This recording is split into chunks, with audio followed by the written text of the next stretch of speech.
المرأة لما تريد تجيب أولادها تقول يا علي. When your mother's giving birth to you at the hospital, she calls out, Ya Ali. اليوم اللي نريد نمشي تعلمنا تقول يا علي واصعد من الدرج. When you want to climb a bunch of stairs, you say, Ya Ali. اليوم اللي نوقع نقول يا علي. When you want to get up, you say, Ya Ali. اليوم اللي نموت نقول يا علي، وبالقبر نقول يا علي، ونطلع من قبورنا ونقول يا علي، والله يوم اللي ندخل الجنة احنا ننادي يا علي.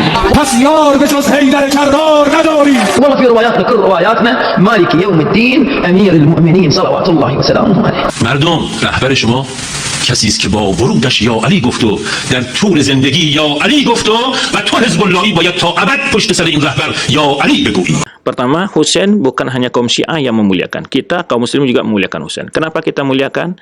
Karena dia adalah salah seorang sahabat Nabi. Yang kedua, kenapa? Yang kedua adalah dia seorang cucu Nabi SAW. Dan kita dianjurkan memuliakan keluarga Rasulullah SAW. Sebagaimana dalam hadis sebutkan oleh Rasulullah SAW, dalam hadis riwayat Imam Muslim, "Udzakirkumullah fi ahli baiti, udzakirkumullah fi ahli baiti, udzakirkumullah fi ahli baiti." Jadi kita menghormati, karena di antara bukti cintanya kita kepada Rasulullah SAW, mencintai keluarga beliau. Ya, bagian dari keimanan kita, kecintaan kita pada Rasulullah SAW, mencintai keluarga beliau, tapi yang beriman. Ya, yang beriman. Nah, Husain adalah seseorang yang dicintai oleh Rasulullah SAW dan dia cucu beliau. Nah, kemudian juga seorang sahabat Nabi SAW yang mulia. Jadi kita juga mencintai Husain. Tetapi kenapa Syiah ini bukan berarti dia mencintai Husain, tapi adalah melebihi batas-batas yang dibolehkan dalam agama. Ini yang kita catat. Jadi bukan berarti kita tidak mencintai Husain. Kita mencintai Husain sebenarnya mencintai para sahabat-sahabat Nabi yang lainnya. Ya. Mana kita mencintai ayahnya Ali bin Abi Thalib. Ya. Tetapi orang Syiah ini adalah ekstrim, berlebih-lebihan, ghulu dalam bahasa agamanya. Ya, dalam bahasa agama mereka berlebihan melampaui batas yang dibolehkan, sehingga menjadikan hari kematian sebagai hari yang harus berduka, berasungkawa, menyiksa diri. Ini nggak boleh. Atau sampai mengatakan orang yang berziarah ke kuburannya pada hari Asyura atau mendatangi kuburannya akan mendapat berkah, murah rezeki, segala macam, bermacam-macam mereka buat. Ya, ini yang tidak benar. Ya. Ziarah kubur boleh, ziarah kubur siapa saja, kapan saja, tanpa harus tentukan harinya dan tempatnya juga.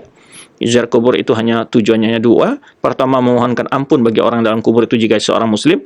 Yang kedua adalah mengambil pelajaran dari bagaimana kita menyadarkan kita akan kembali ke akhirat, akan meninggal dunia, mengingatkan bagaimana amal ibadah kita terhadap menghadapi hari yang pasti akan kita hadapi semua. Ya, semua kita akan mengalaminya, itu kematian.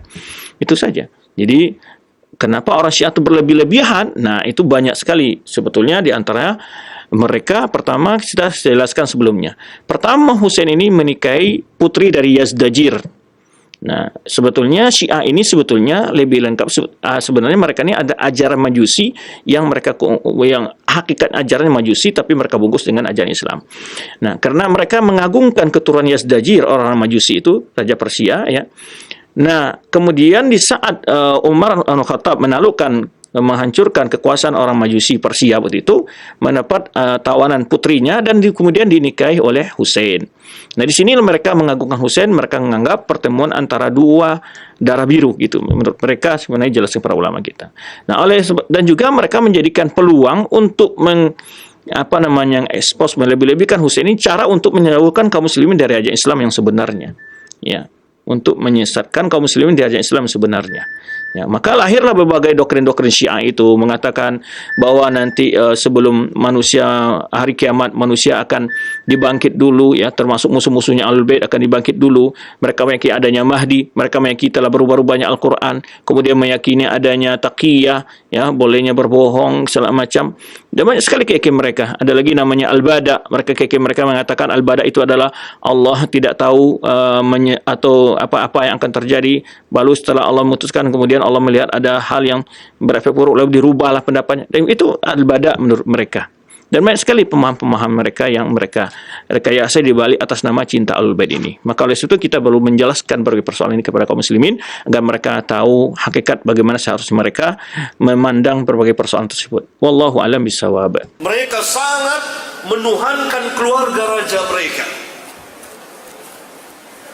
Oleh karena itu salah satu jalan untuk merusak Islam dari peribadatan kepada Rabbul Alamin kemudian dipalikkan agar mengadakan penyembahan, penghambaan kepada manusia adalah dengan memasukkan dengan atas nama Ahlul Bait. Ini jalan yang terbaik menurut mereka. Mengangkat Ahlul Bait, padahal Ahlul Bait berlepas diri dari mereka.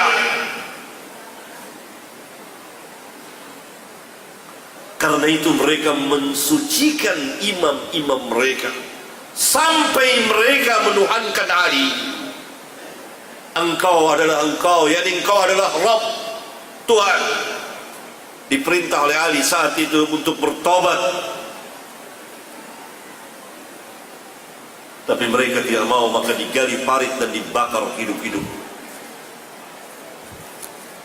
Sebagian melarikan diri.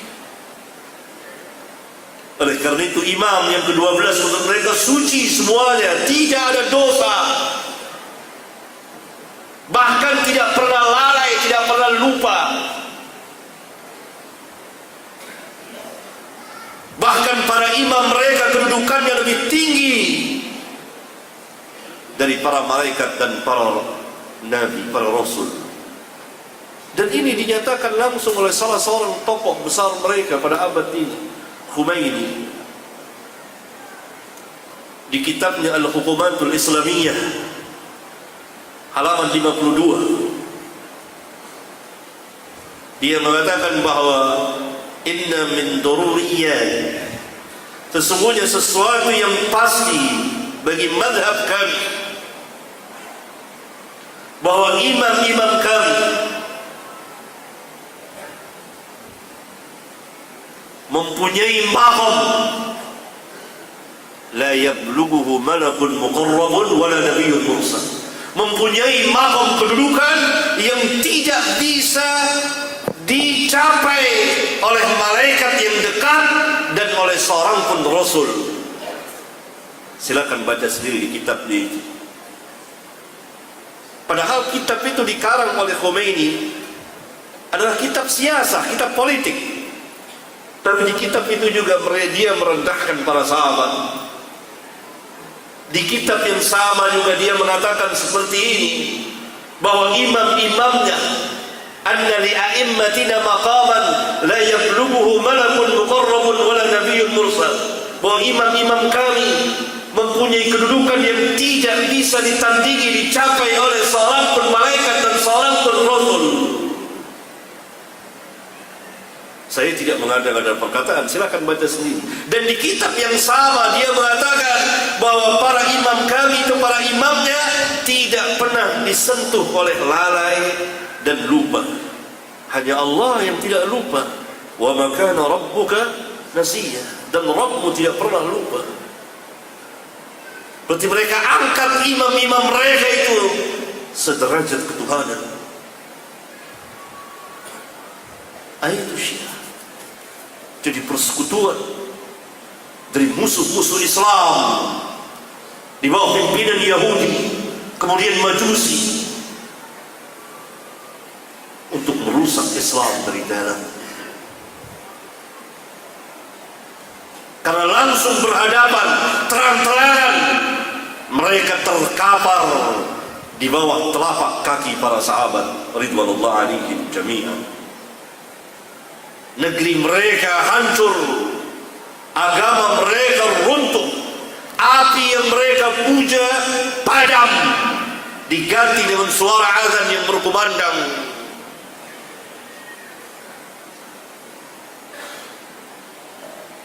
Maka kaum ini merencanakan menyusup dari dalam. Banyaklah kaum muslimin yang disembelih oleh mereka, dalam arti penyembelihan agama, bukan penyembelihan fisik. Dirusak agamanya.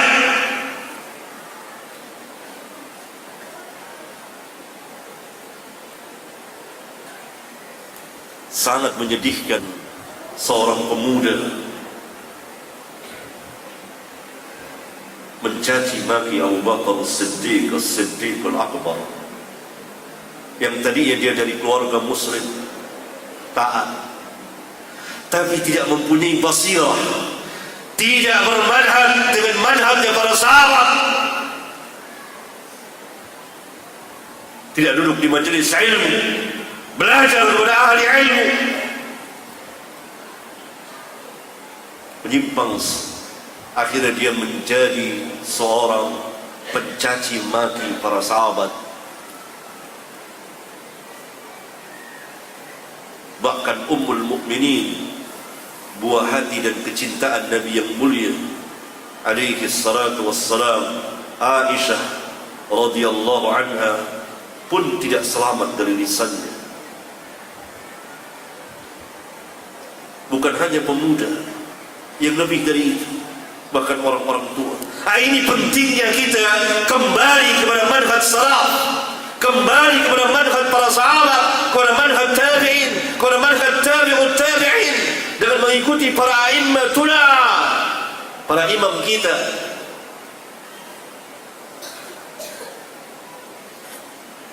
Karena di sana begitu banyak syubhat, kerancuan dan beragam dolalat, kesesatan-kesesatan. Kalau kita tidak punya basirah, ilmu dan manhaj yang kuat,